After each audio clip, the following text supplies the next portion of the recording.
àwọn jàǹdùkú agbébọn pa tọkọtaya àti èèyàn mẹ́ẹ̀ẹ́dógún míì. Ọlọ́pàá ti bẹ̀rẹ̀ ìwádìí lórí ẹ̀ o. Báwo lọ̀rọ̀ ṣe jẹ́ ẹ wá gbọ́. Àwọn jàǹdùkú agbébọn ṣọṣẹ́ ní abúlé mẹ́ta níjọba ìbílẹ̀ Ìdí-Àtò nípínlẹ̀ Imo lẹ́yìn tí wọ́n yìnbọn pa èèyàn mẹ́tàdínlógún.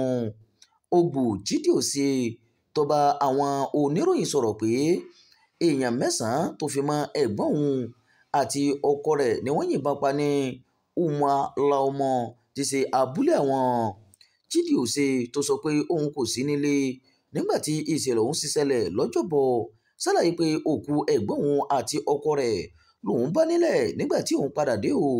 Iléeṣẹ́ ọlọ́pàá ìpínlẹ̀ Imo sọ pé àwọn abúlé mẹ́ta táwọn afurasí ọmọ ẹgbẹ́ IPOB ti ṣọṣẹ́ náà ní Ndi-Ejesi, Umualaomo àti Ndi-Akwata Uno.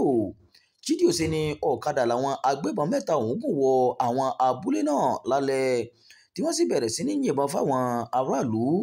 Ó ní aṣọ àwọn sójà làwọn jàǹdùkú tó ṣọṣẹ́ náà wọ̀ ṣiṣẹ́ láabi wọn ní nǹkan bíi aago 8 àbọ̀ alẹ́ ọjọ́bọ̀ tí wọ́n sì yìnbọn bí wọ́n ṣe ń lọ. Chidiose fi kún ọ̀rọ̀ rẹ̀ pé àwọn agbébọn ọ̀hún kì í ṣe olè torí wọn ò jí nǹkan kan. Ó ní ohun kan tí òun mọ̀ ni pé wọ́n kàn tẹ̀lé àwọn èèyàn káàkiri wọ́n sì ń yìnbọn fún wọn. Fídíò kan lórí ayélujára ti ṣàfihàn òkú èèyàn 4 tó wà nílẹ̀ lábúlé Ndi-Ejesi tó jẹ́ ọ̀kan lára àwọn abúlé táwọn agbébọn náà ti ṣọṣẹ́. Ọkùnrin kan sọ nínú fídíò náà bí òun àti èèyàn 4 ṣe ń tayò lọ́wọ́ káwọn jàǹdùkú agbébọn náà tó dé tí wọ́n sì bẹ̀rẹ̀ sí ní yìnbọn. Ọkùnrin náà sọ pé orí ló kóhun yọ nínú ìṣẹ̀lẹ̀ ọ̀hún o, bí kò jẹ́ bẹ́ẹ̀ òun kò bá ti bá ìṣẹ̀lẹ̀ ọ̀hún lọ.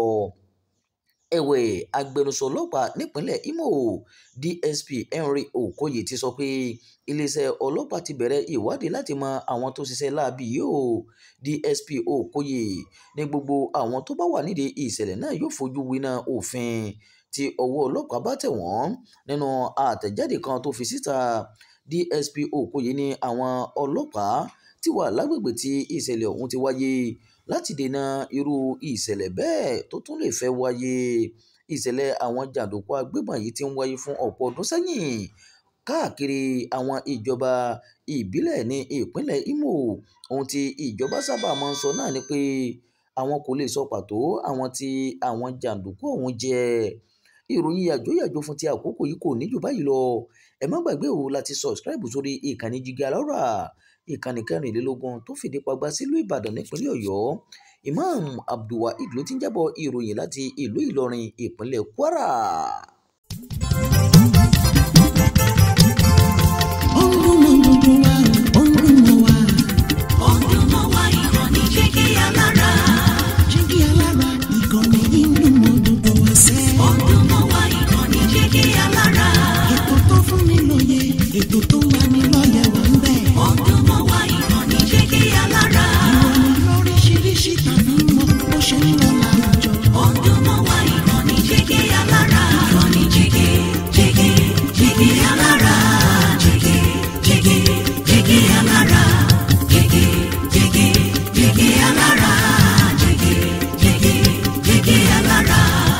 Ìkànnì Jígí Alárà 24, bàbá gbogbo.